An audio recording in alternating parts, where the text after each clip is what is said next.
Peut-être apprendre son histoire est un acte de résistance. Alors, sur TikTok, il y a un déchaînement entre des lives et surtout des vidéos bidons où ça parle de la situation actuelle en République démocratique du Congo. Tout le monde y va de sa théorie bidon, de son analyse politique tout aussi bidon. Ça parle de Goma, il y a des informations qu'on ne comprend pas très bien. Moi, je vais vous dire une chose. Je parle surtout à ceux qui ont posté des vidéos que j'ai vues. Et je vous ai même pas affiché, j'ai été gentil. Arrêtez de dire que le Rwanda a envoyé des troupes pour, entre guillemets, aider le M23. Le Rwanda n'a pas envoyé des troupes. Paul Kagame a déclaré une guerre, selon les lois internationales en vigueur, hein. C'est un acte de guerre. Le Rwanda est un État, la République démocratique du Congo est un État. Ce sont deux États souverains avec des frontières. Cela fait maintenant plus de 30 ans que le Congo subit un génocide dans un silence médiatique insupportable.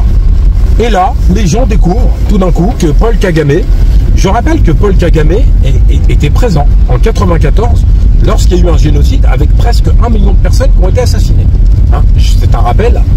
Je rappelle que Paul Kagame, tout le monde vante le fait qu'il ait modernisé le Rwanda, les routes sont propres, ils font de l'informatique, etc. Mais ce que vient de faire Paul Kagame, qui le faisait avant en fait, Paul Kagame ne vient pas de se dévoiler. C'est que le M23, quand ils vont tuer des populations pour bien sûr voler des minerais, etc., des territoires, et qu'après ils retournent au Rwanda, Paul Kagame il est au courant de tout ça. Mais aujourd'hui, c'est un acte de guerre.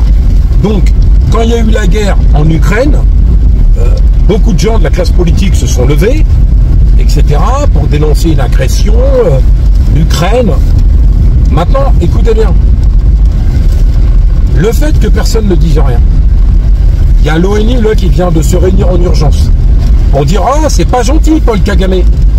Mais sachez une chose, hein, si Paul Kagame a fait ce qu'il a fait, envoyer des troupes régulières de l'armée du Rwanda avec les rebelles du M23 pour attaquer la République démocratique du Congo sur son territoire, ah, excusez-moi, ça a bougé, c'est que Paul Kagame savait qu'il pouvait le faire.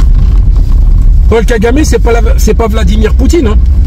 S'il l'a fait, c'est qu'il savait qu'il pouvait le faire. Qui arme le Rwanda? Qui a dit à Paul Kagame qu'il pouvait y aller? Je rappelle que Apple a été condamné à une amende phénoménale à la demande de la République démocratique du Congo.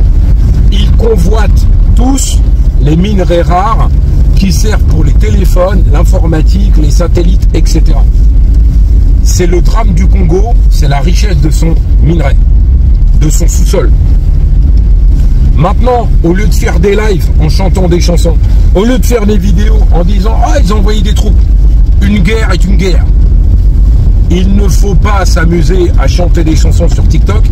Il faut relayer tout ce qui peut être relayable, des atrocités qui peuvent être commises, du déplacement des populations civiles ou des exactions qui peuvent être commises par l'armée du Rwanda.